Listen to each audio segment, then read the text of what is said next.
नमस्कार दोस्तों, welcome to our astrology course. अभी तक हमने पढ़ा कि प्लैनेट्स क्या होते हैं, फिर हमने पढ़ा राशियाँ क्या होती हैं। आज हम पढ़ने जा रहे हैं प्लैनेट्स और राशियों के बीच में रिलेशनशिप क्या होता है, यानी ये एक-दूसरे से कैसे जुड़े हुए होते हैं। इसके लिए हमको फिर से पीछे जाना पड़ेगा और अपने 2 कोर्सेज़ का एक छोटा-छोटा रिवीजन करना पड़ेगा, जिससे हम आज के लेक्चर को पूरी तरह कनेक्ट कर पाएँगे। तो हम पीछे जाते हैं अपनी स्लाइड्स पे, आप मेरी स्लाइड्स देख पा रहे होंगे। तो हमने बताया था कि हमारे पास सौरमंडल में 7 प्लैनेट्स हैं, जो एस्ट्रोलॉजी के माध्यम से ह्यूमन लाइफ़्स पे असर करते हैं। उसमें से हो गए Mercury, Venus, Mars, Jupiter, Saturn, sun, moon. ये 7 प्लैनेट्स हैं और 2 छाया ग्रह हैं, जिसकी कहानी हमने समुद्र मंथन से जोड़ के आपको सुनाई थी, राहु और केतु। तो राहु और केतु एक ही आदमी थे, जिसका सर कट गया था। नीचे का हिस्सा केतु बना, ऊपर का हिस्सा राहु बना। तो ये हो गया प्लैनेट्स के बारे में। अब हम आगे बढ़ते हैं राशियों के बारे में। अब राशियों के बारे में हमने आपको बताया था कि एक ग्रह सूरज का चक्कर लगाने में गोलाकार चक्कर लगाता है तो उसका आयाम होता है 360 डिग्री। टोटल 360 डिग्री कैलकुलेट होता है। अब हमारे पास है 12 राशियां। अगर हम 360 डिग्री को 12 से डिवाइड करेंगे तो इक्वल स्पेसेस में डिवाइड होगा 30 डिग्री ईच। तो सबको 30 डिग्री मिलेगा। अब बार बार हम 30 डिग्री बोले हैं, इसको और थोड़ा अच्छे से समझते हैं और थोड़ा आपको इंटरेस्टिंग भी लगे। अब हम इस 30 डिग्री को हटाते हैं साइड में और हम लाते हैं एक नया चीज़, 30 स्क्वायर फीट का प्लॉट। अब आपको पता है कि राशियाँ तो फिक्स हैं, राशि की जगह फिक्स है, तो इसको प्लॉट ही मान लेते हैं। क्योंकि बाद में वैसे भी हम यही पढ़ने वाले हैं कि भई इस घर का मालिक कौन है या फिर इस राशि का मालिक कौन है। तो अगर हम उसको प्लॉट मानेंगे, तो बहुत बेहतर तरीके से समझ पाएँगे कि प्लॉट है तो उसका मालिक है। कोई मालिक होगा वही तो घर बनवाएगा उसपे। तो ये हो गया। अब हमारे पास 12 राशियाँ हैं, मतलब हमारे पास हो गए 12 प्लॉट। अब ब्रह्मा जी आए, ब्रह्मा जी ने बोला कि अब 12 प्लॉट को हमको 7 प्लैनेट में डिवाइड करना है, तो कैसे करोगे?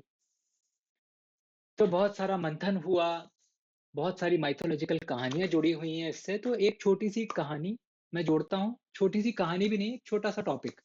अब अब मान लीजिए कोई बड़ा बुजुर्ग माता-पिता कोई विल लिखते हैं अपने बच्चों के लिए, तो वो क्या लिखते हैं? वो यही लिखते हैं ना कि थोड़ा पैसा हम अपने लिए बचा लेते हैं, बाकी पैसा बच्चों को दे देते हैं, ये जवान है, थोड़ा घूमेंगे-फिरेंगे, मौज करेंगे। तो वही चीज़ वही हमारी एस्ट्रोलॉजी में।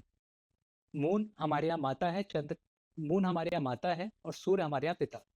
तो उन दोनों ने अपनी-अपनी विल लिखी। तो उनकी ज़रूरत के हिसाब से उनने बोला कि एक-एक प्लॉट हम दोनों रख लेते हैं और बाकी 10 प्लॉट इन पाँचों बच्चों में 2-2 डिवाइड कर देते हैं।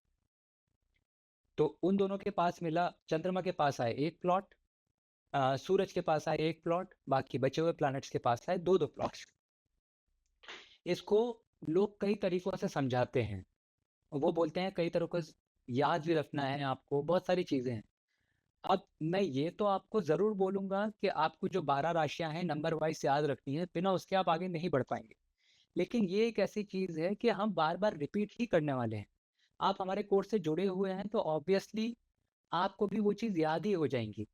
तो आप बहुत ज़्यादा फ़ोकस इसको याद करने में मत कीजिए कि कौन-सी राशि का लॉर्ड कौन-सा प्लैनेट है। बट फिर भी हम 2-3 तरीके बताते हैं आपको, जिससे आपको ग्राफ देख के समझ में आएगा कि कौन-सी राशि का प्लैनेट कौन है और आप धीरे-धीरे पढ़ते-पढ़ते अपने आप याद कर लीजिए और हम भी हैं साथ में। तो अगर अभी आप देखेंगे तो हमारे पास मेष राशि है।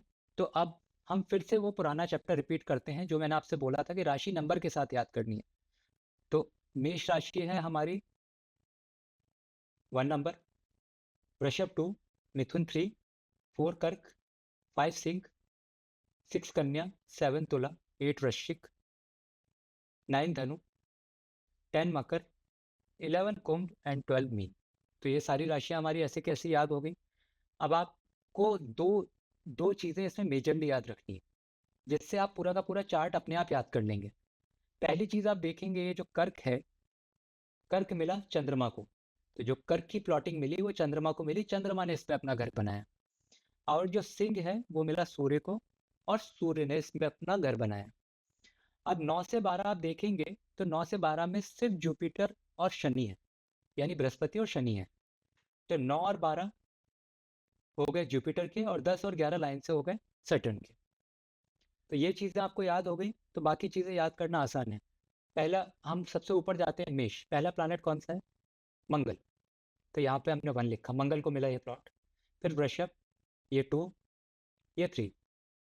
मतलब पहला मंगल को मिला, दूसरा शुक्र को मिला, तीसरा बुध को मिला। अब हम वापस यहाँ कन्या से आएंगे, फिर उल्टी गिनती चालू हो जाएगी, 3, 2, 1।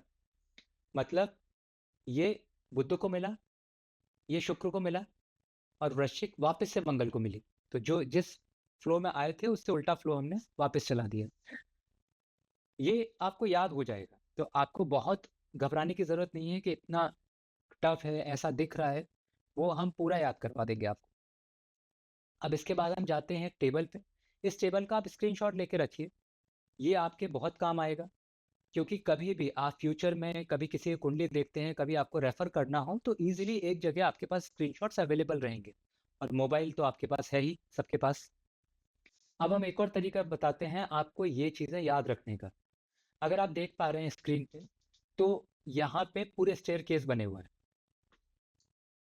तो स्टेयर केस भी एक तरीका है चीज़ें याद रखने का। तो अगर आप देखेंगे, तो आपको बस इतना याद रखना है कि यहाँ से फर्स्ट नंबर चालू हो रहा है, थर्ड स्टेयर केस से। अगर आपने ये याद रख लिया, तो आप इजीली सारी चीज़ें याद रख पाएंगे। अब देखेंगे आप, यहाँ पे 1 है, फिर दूसरे स्टेयर पे 2 हुआ, फिर 3 हुआ, फिर 4 हुआ, फिर 5 हुआ, फिर 6, 7, 8, 9, 10, 11 एंड 12। तो ये सारा हो गया। अब आप नोटिस करेंगे बहुत ही इंटरेस्टिंग चीज़ यहाँ पे, कि 3 और 6 अब सामने आ गए। तो 3 और 6, 3 नंबर और 6 नंबर की राशि का मालिक कौन है? यानी मिथुन और कन्या का मालिक कौन है? बुध। अब आप यहाँ देखेंगे 2 और 7 भी सामने आ गए। अब वृषभ राशि और तुला राशि का मालिक कौन है? वीनस यानी शुक्र। अब 1 और 8 सामने आ गए, तो इन दोनों का राशि का मालिक कौन है? मंगल। अब उसके बाद 12 और 9 सामने आ गए, इन दोनों का मालिक कौन है? जुपिटर। अब 11 और 10 सामने आ गए, और इन दोनों का मालिक कौन है? शनि। तो इससे आप बहुत बेहतर तरीके से, अगर आप एक बार ये चार्ट अपने आप बना लेंगे, तो ये आप खुद ब खुद याद कर लेंगे। अब आप थोड़ा सा ऊपर जाएंगे, तो ये 4 और 5 जिनको एक एक ही प्लॉट मिले हैं, वो है चंद्रमा और सूर्य। तो हो गया, मतलब कितना आसान हो जाता है चीज़ें समझना। लोग बोलते हैं कि एस्ट्रोलॉजी कॉम्प्लेक्स है, कॉम्प्लेक्स है। कॉम्प्लेक्स नहीं है, बस वास्ट है। मैंने पहले लेक्चर में भी बोला था, कॉम्प्लेक्स कॉम्प्लेक्स अलग चीज़ हो जाती है कि उसमें कैलकुलेशन करना है, समझना है। इसमें आपको याद रखने की चीज़ें देखनी है, आपको दुनिया समझनी है, आपको जीवन समझना है। तो ये जीवन समझना मुश्किल है, लेकिन कर सकते हैं। उसके बाद है, हम एक नया टॉपिक शुरू कर रहे हैं आज, कि अब 7 प्लैनेट्स हैं, उनको प्लॉट्स दिए गए, तो आप हमेशा एस्ट्रोलॉजी में ये कंसीडर करके चलेंगे कि ये 7 प्लैनेट्स प्लस 2 शैडो प्लैनेट्स, ये चलते फिरते इंसान हैं। क्योंकि इनके खुद के कैरेक्टरिस्टिक्स हैं, खुद का कलर है, खुद का बोलने का तरीका है, खुद का देखने का तरीका है। तो अगर आप इनको इंसान समझेंगे, तो आप बहुत अच्छे से रिलेट कर पाएंगे। क्योंकि आप मान लीजिए, अगर कोई आदमी बहुत गुस्सा कर रहा है, हमेशा गुस्सा ही करता रहता है, तो आप बोलेंगे ये मंगल ड्रिवन आदमी। तो वो एक कैरेक्टरिस्टिक्स है मार्स का या मंगल का। अब जुपिटर, सुबह सुबह एक आदमी जवान है, मौज मस्ती करने के दिन है, लेकिन सत्संग देख रहा है, तो इसका गुरु टाइप का आदमी है, जुपिटर बृहस्पति टाइप का आदमी। तो हर किसी का एक कैरेक्टरिस्टिक्स है। तो अब मान लेते हैं अब कैरेक्टरिस्टिक्स है, तो अब इंपॉर्टेंट चीज क्या आई, कि 9 लोग हैं, तो 9 के 9 लोग एक दूसरे के दोस्त तो होंगे नहीं, कुछ दुश्मन होंगे एक दूसरे के, कुछ एक दूसरे के बहुत अच्छे दोस्त होंगे। तो यही टॉपिक हम शुरू करने जा रहे हैं अभी। आप मेरी स्क्रीन पे देख सकते हैं, यह है टीम ए, यह है टीम बी। अब आप मान के चलिए कि टीम ए इंडिया की टीम है, मेरी राइटिंग मत देखिएगा, और ये ऑस्ट्रेलिया की टीम है, टीम ए टीम बी। अब टीम ए के जो लोग हैं, सन, मून, मार्स, जुपिटर, ये हमेशा एक दूसरे के दोस्त हैं। अब उसके बाद हम आते हैं सैटर्न, वीनस, राहु, केतु, ये सारे लोग हमेशा एक दूसरे के दोस्त ही रहेंगे। पर टीम ए और टीम बी एक दूसरे के दोस्त नहीं रहेंगे, या हमेशा एक दूसरे को स्लेज ही करेंगे, एक दूसरे के दुश्मन बने रहेंगे, एक दूसरे के काम में अड़ंगे अड़ाएंगे। ये एक रूल है। ये टीम ए और टीम बी अलग अलग है, ठीक है। अब आप देख रहे होंगे कि बीच में ये मरकुरी क्या कर रहा है, मरकुरी यानी बुध, ये क्या कर रहा है यहाँ पे। अब मरकुरी को आप एम्पायर समझ लीजिए कि एम्पायर जो है वो दोनों पक्षों के लिए बराबर काम करता है। आउट है तो आउट है, नहीं आउट है तो नहीं आउट है, और दोनों टीमों की मदद भी करता है कि भाई ब्रेक लेना है तो एम्पायर से आके बोलोगे भाई ब्रेक लेना है, पानी पीना है एम्पायर से आके बोलोगे पानी पीना है, चोट लग गई एम्पायर से आके बोलोगे चोट लग गई। तो वो एम्पायर है मरकुरी। तो ये काम क्या करता है, ये दोनों का दोस्त है।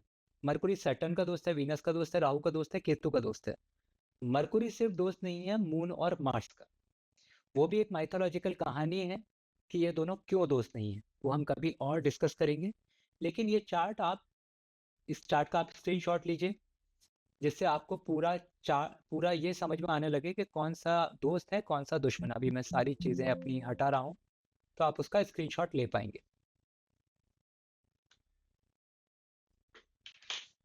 तो इसका स्क्रीनशॉट लीजिए, और हम अगले टॉपिक में शुरू करने वाले हैं कि कुंडली क्या होती है, कुंडली कैसे बनती है, कुंडली में 1 2 3 4 5 6 7 8 9 10 11 12 नंबर्स क्या होते हैं, हर बॉक्स का क्या मतलब होता है। ये सारी चीज़ें हम नेक्स्ट चैप्टर में शुरू करने जा रहे हैं, जो कि एक्चुअली बहुत इंटरेस्टिंग रहेगा। हर कोई वहाँ पे पहुँचना चाहता है कि मैं जल्दी से कुंडली पढ़ना सीख जाऊँ। तो हमसे जुड़े रहिए और अगले चैप्टर का इंतज़ार कीजिए। आपका दिन शुभ रहे। ओम नमः शिवाय।